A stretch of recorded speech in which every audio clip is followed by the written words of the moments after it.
Doctor Yunus but صاحب کا ایک مضمون ہے، بڑی عمر کی عورت سے شادی کرنا۔ عورت اس لیے شادی کرتی ہے کہ تعریف کرنے کے لیے ایک بندہ مل جائے، اور مرد اس لیے شادی کرتا ہے کہ تعریف کیے بغیر عورت مل جائے۔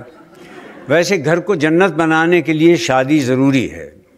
میرا ایک دوست کہتا ہے یہ ٹھیک ہے کیونکہ مرنے کے بعد ہی جنت مل سکتی ہے۔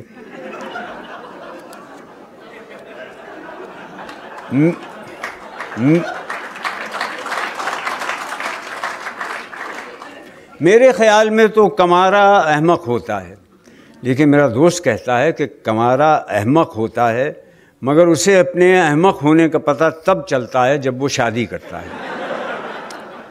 دیکھا جائے تو شادی کا اس سے بڑا اعزاز اور کیا ہوگا کہ صرف اسی صورت میں انسان خدا بن سکتا ہے۔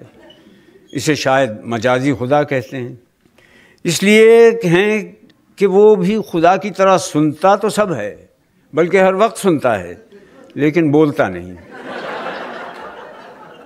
پہلے میرا بھی یہی خیال تھا کہ ہر عورت شادی کرے مگر کوئی مرد شادی نہ کرے، لیکن اب میں کہتا ہوں کہ ہر مرد کو بڑی عمر کی عورت سے شادی کرنا چاہیے۔ میرے دوست کے خیال میں شادی نہ کرنے کی ایک صورت یہ بھی ہے، کیونکہ آپ جس عورت سے بھی کہیں گے کہ میں بڑی عمر کی عورت سے شادی کرنا چاہتا ہوں، وہ کہے گی اس کا مطلب یہ ہے کہ آپ میرے ساتھ شادی نہیں کرنا چاہتے۔ پھر بڑی عمر کی عورت سے شادی کرنا محکمہ آثار قدیمہ کے ملازمین کے لیے تو ٹھیک ہے کہ جوں جوں چیز پرانی ہوتی جاتی ہے اس میں ان کی دلچسپی بڑھتی جاتی ہے۔ بڑی عمر کی عورت سے شادی کر کے آپ حضرت آدم علیہ السلام کی طرح دنیا کے ان خوش نصیب خاوندوں میں سے ایک ہوں گے جن کی یہاں ساس نہیں ہوتی، ورنہ جب تک سانس تب تک ساس۔ پھر آپ کو بیوی کا حکم مانتے ہوئے بھی شرم نہیں آئے گی، کیونکہ حکم ہے کہ بڑوں کی حکم عدولی نہ کرو۔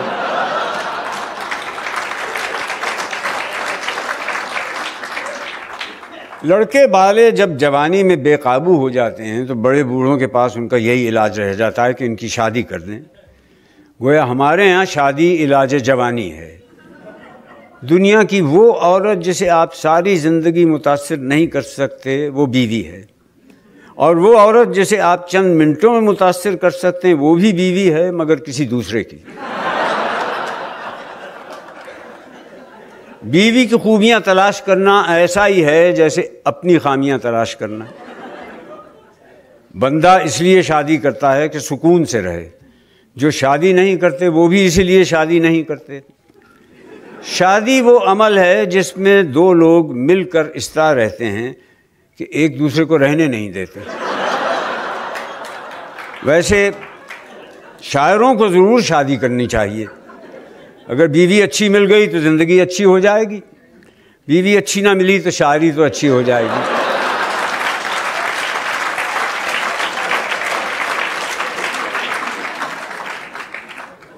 بیوی سے بحث میں ہارنے سے زیادہ بے عزتی والی بات ہے اس میں بحث سے جیتنا۔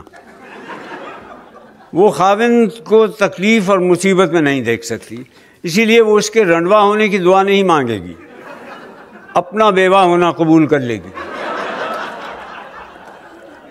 ویسے اگر عورت اپنے مرد سے بھی اسی اخلاق سے پیش آئے جس سے وہ اجنبی مردوں سے ملتی ہے تو اسے کبھی طلاق نہ ہو۔ خاوند بھی اگر اسے دن میں ایک بار ایسے دیکھ لے جیسے وہ ہمسائی کو دیکھتا ہے تو اس کی خوشگوار ازدواجی زندگی کی ضمانت میں دے سکتا ہوں۔ اگر آپ کسی کو شادی نہ کرنے کے بارے میں قائل کرنا چاہتے ہیں تو اس کا ایک طریقہ یہ ہے کہ اس کی شادی کر دیں۔ اور تو اور میرے دوست نے بھی دوسری شادی کے بعد توبہ کر لی کہ اب ساری زندگی دوسری شادی نہیں کروں گا۔ اب وہ کہنے لگا ہے کہ مجھے بڑی عمر کی عورت سے شادی کرنے پر کوئی اعتراض نہیں، بس شادی کرنے پر اعتراض ہے۔ سارا دن مجھے یہ کہہ کر بے سکون کرتا رہتا ہے کہ شادی نہ ہوتی تو اسے کتنا سکون ہوتا۔ اب میں بھی اس کی باتوں سے قائل ہو گیا ہوں کہ اگر اس کی والد کی شادی نہ ہوتی تو مجھے کتنا سکون ہوتا۔